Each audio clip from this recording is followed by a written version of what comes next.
علیہ السلام نے لوگوں کے ساتھ عیدگاہ جانے سے انکار کیا اور عذر پیش کیا کہ وہ بیمار ہیں۔ وہ لوگ آپ کو چھوڑ کر چلے گئے۔ بعد میں ابراہیم علیہ السلام ان بتوں کے پاس گئے، پھر پوری قوت سے دائیں ہاتھ سے کلہاڑا مار کر ان کے ٹکڑے ٹکڑے کر دیے، لیکن بڑے بت کو چھوڑ دیا تاکہ سب اسی کی طرف رجوع کریں۔ تمام چھوٹے بتوں کو توڑ کر کلہاڑا اس بڑے بت کے کندھے پر رکھ دیا۔ مشرکین میلے سے لوٹے تو دیکھا ان کے سارے معبود اوندھے منہ ٹوٹے پھوٹے پڑے ہیں، ان کے تمام معبودوں کو توڑ دیا گیا تھا۔ وہ حیران رہ گئے کہ یہ کیسے ہو گیا، کس نے کیا؟ کہنے لگے یہ کام کس ظالم کا ہے، اس نے ہمارے معبودوں کی توہین کی ہے۔ اس وقت جن لوگوں نے ابراہیم علیہ السلام کا وہ کلام سنا تھا انہیں ان کا خیال آ گیا۔ کہنے لگے وہ نوجوان جس کا نام ابراہیم ہے اسے ہم نے اپنے بتوں کی مذمت کرتے سنا ہے۔ اللہ کی قدرت کہ ابراہیم علیہ السلام کا جو مقصد تھا وہ خود بخود پورا ہو رہا تھا۔ قوم کے لوگ مشورہ کر رہے تھے کہ سب کو جمع کرو اور اسے بلاؤ، پھر اسے سزا دو۔ چنانچہ تمام اہل باطل چھوٹے بڑے جمع ہو گئے، کارروائی شروع ہو گئی۔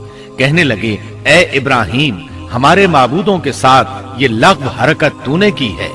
ابراہیم علیہ السلام نے جواب دیا، یہ کام تو اس بڑے بت کا ہے، مجھ سے کیوں پوچھتے ہو؟ تم اپنے معبودوں سے کیوں نہیں پوچھ لیتے کہ ان کے ٹکڑے کس نے اڑائے ہیں؟ ابراہیم علیہ السلام کا جواب سن کر وہ سب سوچ میں پڑ گئے، پھر کہنے لگے ہم نے بڑی غلطی کی، اپنے معبودوں کے پاس کسی کو حفاظت کے لیے نہیں چھوڑا۔ اس قدر واضح بات محسوس کر کے بھی وہ ظالم ایمان نہ لائے، بلکہ شیطان نے ان کے دلوں میں وسوسہ ڈالا اور انہوں نے غور و فکر کر کے کہا، اے ابراہیم، کیا تمہیں علم نہیں، یہ تو بے زبان ہیں، یہ بول نہیں سکتے۔ اب ابراہیم علیہ السلام نے فرمایا، تب پھر تم اللہ کے سوا اس چیز کی عبادت کرتے ہو جو تمہیں کچھ بھی نفع نہ دے سکے اور نہ نقصان پہنچا سکے۔ تعجب ہے تم پر اور ان پر بھی جنہیں تم اللہ کے سوا پکارتے ہو، کیا تم میں بالکل عقل نہیں؟ اس طرح ابراہیم علیہ السلام نے ان پر حقیقت خوب اچھی طرح واضح کر دی۔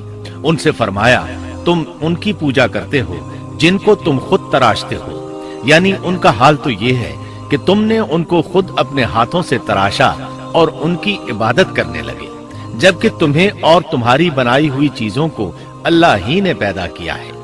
ابراہیم علیہ السلام نے ایک کلہاڑے کی مدد سے ان سب بتوں کو تہس نہس کر دیا تھا۔ یہ اس بات کی واضح ترین نشانی تھی کہ یہ بالکل بے بس ہیں، لیکن اس واضح نشانی کے باوجود وہ اپنے کفر ہی پر ڈٹے رہے اور لگے ابراہیم علیہ السلام کو دھمکیاں دینے۔ قالوا ابنوا له بنيانا فألقوه في الجحيم۔ کہنے لگے اس کے لیے ایک آتش کدہ بناؤ اور اسے اس دہکتی آگ میں ڈال دو۔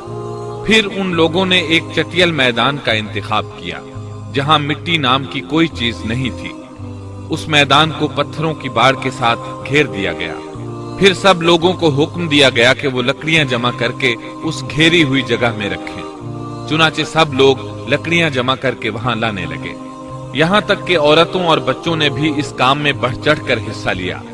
میدان میں اتنی لکڑیاں جمع ہو گئیں کہ زمین نظر نہیں آتی تھی۔ یہ لکڑیاں زمین پر ایک اونچی دیوار محسوس ہوتی تھی۔ پھر ان لکڑیوں کو آگ لگائی گئی۔ جب آگ کے شعلے آسمان سے باتیں کرنے لگے تو انہوں نے ابراہیم علیہ السلام کو آگ میں ڈالنے کے لیے ایک جھولا تیار کیا۔ اس میں سیدنا ابراہیم علیہ السلام کو رکھا گیا۔ اس وقت آپ نے یہ دعا پڑھی، حسبنا اللہ ونعم الوکیل۔ ہمیں اللہ کافی ہے اور وہی بہترین کارساز ہے۔ یہ کلمہ ہر محتاج اور مصیبت زدہ کو پڑھنا چاہیے۔ بخاری میں ہے، رسول اللہ صلی اللہ علیہ وسلم نے فرمایا، حسبنا اللہ و نعم الوکیل ابراہیم علیہ السلام نے اس وقت فرمایا تھا جب انہیں آگ میں پھینکا جانے لگا تھا۔ مطلب یہ کہ ہم اللہ ہی پر بھروسہ کرتے ہیں، اس کے سوا ہمارا کسی پر بھروسہ نہیں۔ بعض روایات میں یہ بھی ہے کہ جب ابراہیم علیہ السلام کو آگ میں ڈالا جانے لگا تو جبریل علیہ السلام آئے اور کہا، اے ابراہیم، کوئی حاجت ہے تو میں حاضر ہوں۔ ابراہیم علیہ السلام نے فرمایا، اگر تم اپنی مرضی سے آئے ہو تو مجھے تمہاری کوئی ضرورت نہیں۔ ایک دوسری روایت میں ہے کہ بارش کے فرشتے نے حاضر ہو کر کہا تھا، اے ابراہیم مجھے حکم دیجئے میں بارش برسا کر اس آگ کو بجھا دوں، لیکن ایسی تمام روایات ضعیف ہیں۔ یوں بھی اللہ کا حکم ان سے پہلے کام کرنے والا تھا۔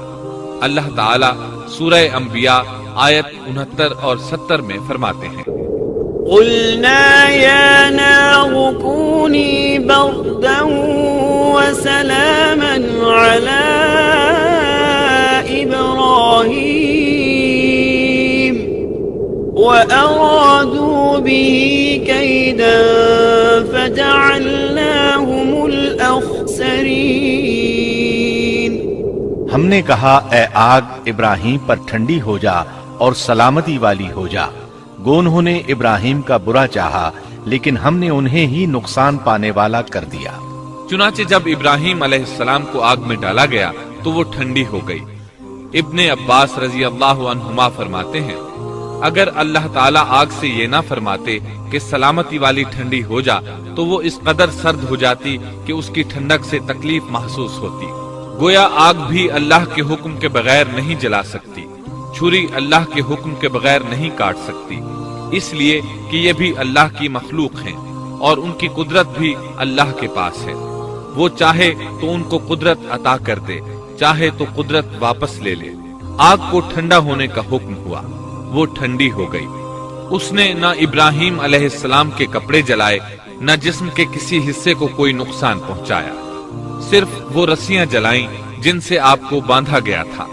سبحان اللہ۔ لوگ آگ کے گرد اس انتظار میں کھڑے تھے کہ جو ہی انہیں آگ میں پھینکا جائے گا وہ جل کر راکھ ہو جائیں گے، لیکن وہ یہ دیکھ کر حیران رہ گئے کہ ابراہیم علیہ السلام بڑے ناز سے آگ کے درمیان بیٹھے ہیں۔ بعض روایات میں ہے کہ ابراہیم علیہ السلام فرمایا کرتے تھے، مجھے ان دنوں جو راحت اور سکون حاصل تھا ویسا آگ سے نکلنے کے بعد نہیں ہوا۔ لوگ اس معجزے کو دیکھ کر حیرت زدہ تھے۔ پھر ابراہیم علیہ السلام آگ سے نکلے۔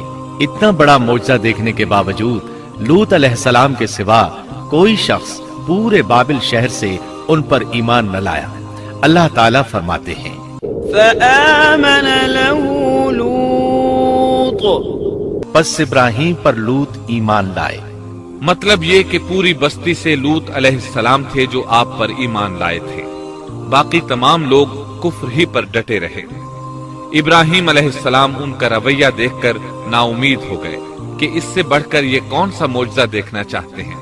ان کے بتوں کو توڑ دیا گیا، اپنی آنکھوں سے اللہ کی نشانی ان لوگوں نے دیکھی، پھر بھی یہ ایمان نہیں لائے، چنانچہ آپ نے وہاں سے ہجرت کا ارادہ فرما لیا۔